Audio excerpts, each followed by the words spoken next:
Hey, I'm James from Smoking Dad Barbecue, and in about 7 brisket cooks, I will have spent more on fuel than I did for my Oklahoma Joe's Highland offset smoker on clearance. And this has me wondering, do some of the features on premium offset smokers like a thicker gauge steel or a semi-insulated firebox actually save me money over the long run? So today, that's what we're gonna find out. We've got 4 fires going. Let me fill you in on the details. So game plan, how am I gonna make this as fair of a fight as possible? So I'm gonna try and eliminate as many variables as I can, all the way down to making sure that we use the same wood. This is oak from the same supplier. I've also gotten my bags and weighed them to make sure that we are using the same total weight of wood. And so a few bags were plus or minus 16 pounds. So I've continued to move wood around until we had 4 equal bags at 16 pounds. The only accommodation that we need to make for something like our Oklahoma Joe's Highland is it can't burn full splits and get nice clean combustion. As you see,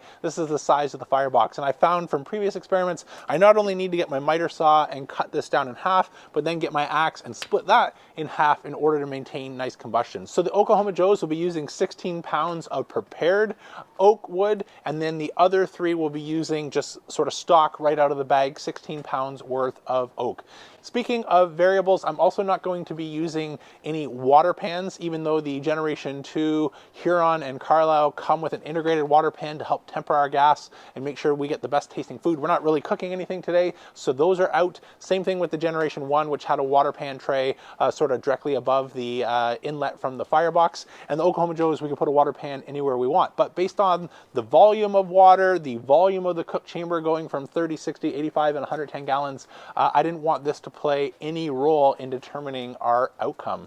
So the game plan is to preheat all of our pits. So I've used a charcoal chimney in the Oklahoma Joe's and just dump that in there to get a coal bed and try and get our thin gauge of steel nice and heat soaked so it's ready to go. And then using some birch wood in the 3 offsets behind me, I've just laid out sort of a little bit of a campfire, used my grill blazer grill gun and started a fire and just let those fly. This is how I always start my fires. It tends to go up to about 350, 400 degrees and then settle down. And then once it's settling down, we're gonna start all 4 at the exact same time using our actual measured fuel source and see how long we can maintain 270 degrees.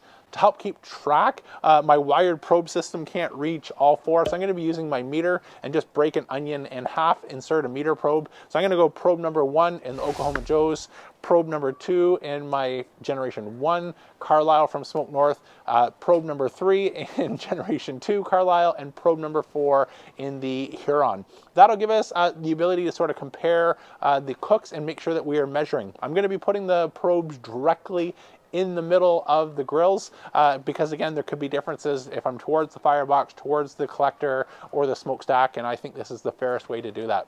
Speaking of the last set of modifications, and this breaks my heart to do that because I spent so much time and energy getting the most out of something like a cheap offset smoker in the Oklahoma Joe's, so I have removed the mods that I know already make a massive improvement on the Oklahoma Joe's. So for about 50 bucks, I was able to recreate a semi-insulated firebox using some ceramic fire bricks. I was able to relocate the air intake and get the draw down towards the grid level and make sure that we maintain sort of about plus or minus a degree temperature difference front to back.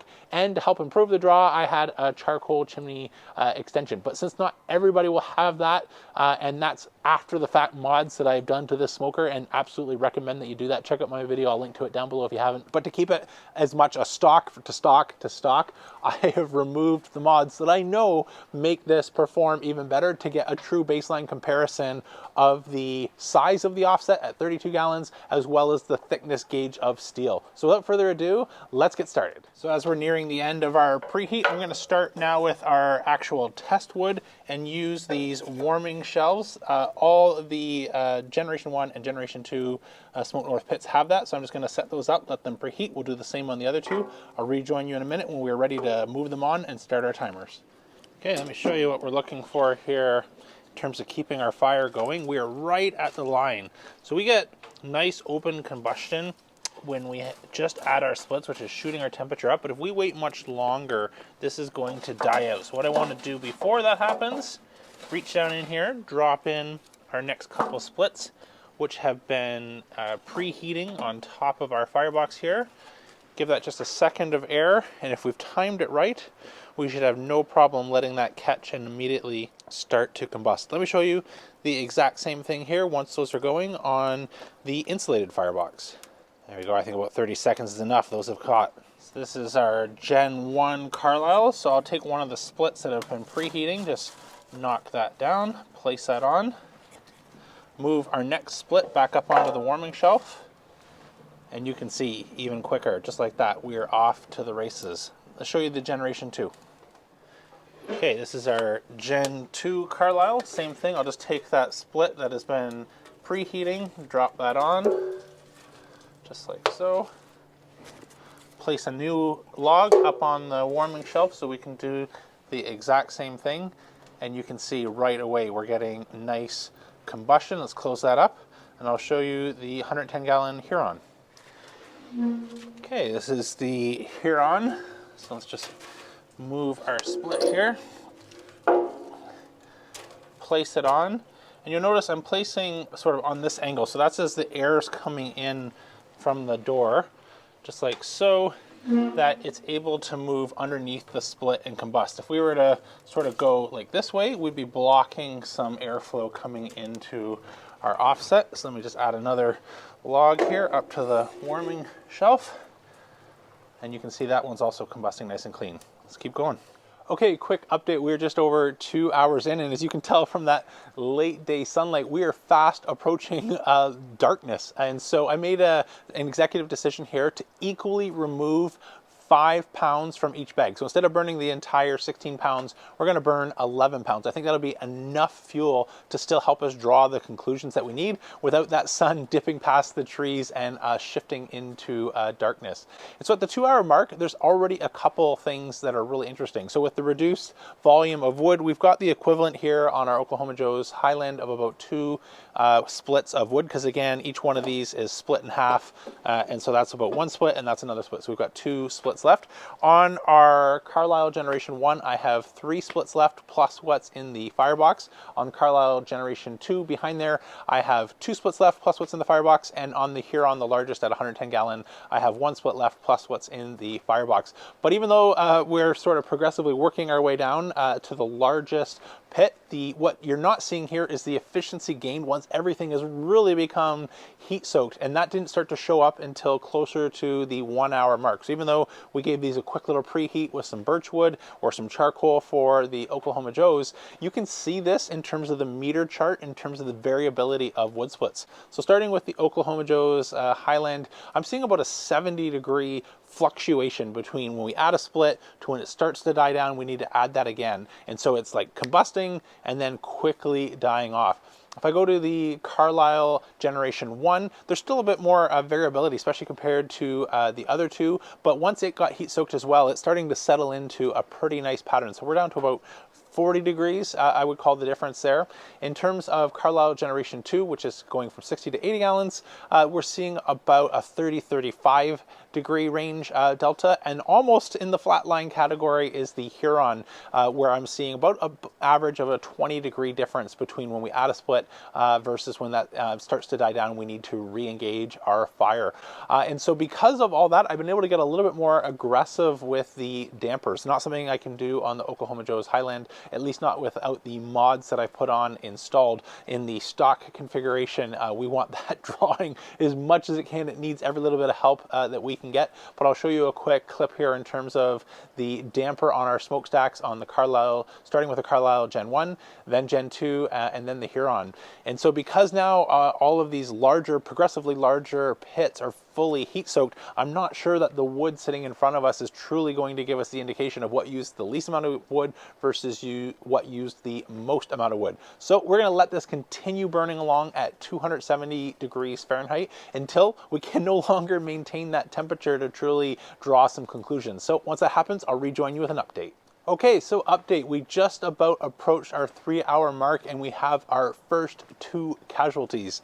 So first to burn out was my Oklahoma Joe's Highland offset smoker. The second, not far behind, is our largest offset here, the Huron, at 110 gallons. So we are nearly 4 times almost the size in terms of total capacity, and actually burnt the fire a little bit longer. If I show you a quick view of the firebox here, you can see the Oklahoma Joe's out. That non-semi-insulated fireboxes, once we lose our open flame, we quickly lose our coal bed and it become near impossible to get a nice clean combustion when we add our split. Even though when I peek in the others, we still have a bit of a two-horse race going between our Carlisle Gen 1 and Carlisle Gen 2. Both are still just hanging on to 270 degrees Fahrenheit according to the meter. But if I look inside the Huron, even though there's nice, clean, open flame, it's not enough to sustain the larger capacity of a 110-gallon offset smoker. So what does this tell us? Well, my suspicions, I think here were proven out true. So when we take a normal split, cut it in half with our miter saw, and then get our axe out and break this down in half, this is just exposing so much more surface area that we don't have the density that even using a similar amount of wood in something like the Oklahoma Joe's Highland, we burn the exact same amount of wood as something like my Huron at 110 gallons, or nearly 4 times the size. Now, whether this is due to the semi-insulated firebox, the thickness, the gauge of the steel, or just the extra surface area and the less dense wood is just that much easier to combust and isn't able to hang on with as much staying power. Maybe some of you can let me know down in the comments what your suspicions are here between, can we blame the firebox, the thickness of the gauge of the steel, or the fact that we just need to use much, much smaller splits in order to maintain similar temperatures with nice clean combustion. In either case, this all translates out into a fuel mileage comparison where we use just as much wood on this as something like my Huron at 110 gallons and more wood than either generation of the Carlisle, the first one at 60 or the second one at 85 gallons. Okay, it's been another 30 minutes and all 4 fires have given up the good fight. So conclusion time, what can we make of this experiment and how would it inform my decision if I was starting all over again in terms of looking at a backyard offset? Don't worry, Sarah, if you're watching this, we're not buying another one. If you haven't seen that video, I'm promised to sell 3 out of the 4 and we'll be landing at just one, which I think is going to be the big guy down there. But in terms of the conclusions from today's test, I think we've all had an experience around a campfire where you take a really big log and you throw it in the campfire and it lasts not only forever, it may even be difficult to get that to catch. Where if you throw on some kindling, it'll give you nice bright flames right away, but it doesn't have the staying power. That same principle is applying in each of our fireboxes. So the Oklahoma Joes can't run even something like this relatively small foot-long split at about 3-4 inches thickness and diameter. I have to use the miter saw and cut that down in half, and the hatchet to again break that down in half. So we've essentially created that same kindling effect, which you see in the meter chart, where this combust provides an immediate shoot in temperature, followed by a cliff, if you will. So we are spikes and valleys with about 70-degree variability on something like the Oklahoma Joe's Highland. The extra density of wood, when we looked at the Gen 2 Carlisle or Huron, we got much closer to a flat line, which I think is mostly in part due to the extra density of wood. In terms of the fuel consumption differences, both Carlisles finished amazingly at the exact same time using the exact same amount of wood. So they had about a 15% premium or a fuel mileage advantage over something like the Oklahoma Joe's, and about a 10% advantage over the Huron. The difference in that 10% is 1 more stick. So if we would have added the log that I'm using here in terms of the Huron, all 3 would have finished at the same time. So if you happen to be considering, these 3 or ones just like that, I wouldn't necessarily use the size and the cost of the fuel as a determining factor, because it was really 1 log. And if you can afford a premium backyard offset, you'll be just fine managing to throw 1 extra stick in there to get the extra capacity. But that really now leads me to what I would use this test to inform which offset to buy if you happen to be in a market. And so I originally was drawn to the Oklahoma Joe's because the incredible value. I saw it on clearance last year for $3.99, and this is literally the definition of a smoking deal. But there is a caveat with that. So not only, as you saw in the meter chart, do you have a much more frequency of interaction with the offset, so you're down to kind of 15-20 minutes.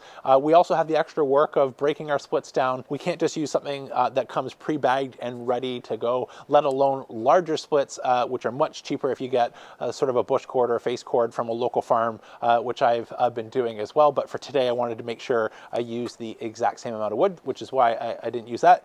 because it is even longer. So not only do we have the extra work and effort of breaking down our splits, we have the incremental cost of burning the same amount of wood as something that is 4 times larger and doesn't even last as long. And this now comes into capacity. So I think personally, bias here, the point of having an offset is so that you get not only amazing food, but you can share it with all your friends, family, neighbors, anybody that is lucky enough to live in close proximity to you. And this is where, even though the physical size is not that much different, the difference of the Oklahoma Joe's at 30 gallons to the Carlisle Gen 2 at 85 gallons is me standing in your backyard. So if you're okay with me coming over and hanging out in your backyard, that's the difference in total size from the 30 gallon to an 85 gallon offset. And if you want to go from 85 gallon to 110 gallon, that's another me. So the total difference is 2 of me standing side by side. And this is pretty much something that most backyards can accommodate.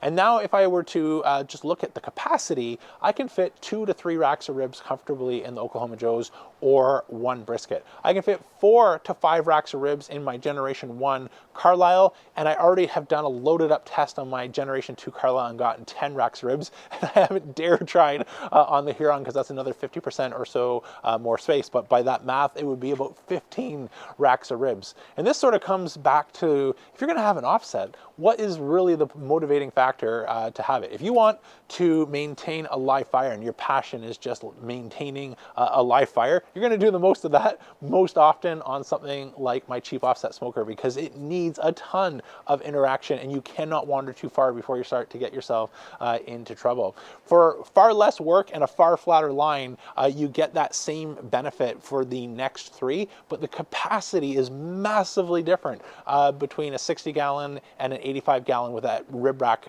extender, particularly between the Generation 2 and Generation 1, where I go from 4 to 5 racks of ribs to 10 racks of ribs. So my money, if I was to do this all again, would be to go straight to something like the 85 gallon, or what I think I'm ultimately going to keep, the 110 gallon Huron, because for all those reasons I just mentioned, you're going to roll up your sleeve and put the effort. I want a ton to share with everybody, and I don't want to have sort of kicking myself. I wish I had a little bit more space. I hope you found this test not only informative, insightful, and perhaps maybe helpful if you're on the fence or looking at adding an offset smoker into your backyard this year. That's it for today, though. I'm James from Soak Dad Barbecue signing off. Remember, don't be afraid to fire it up.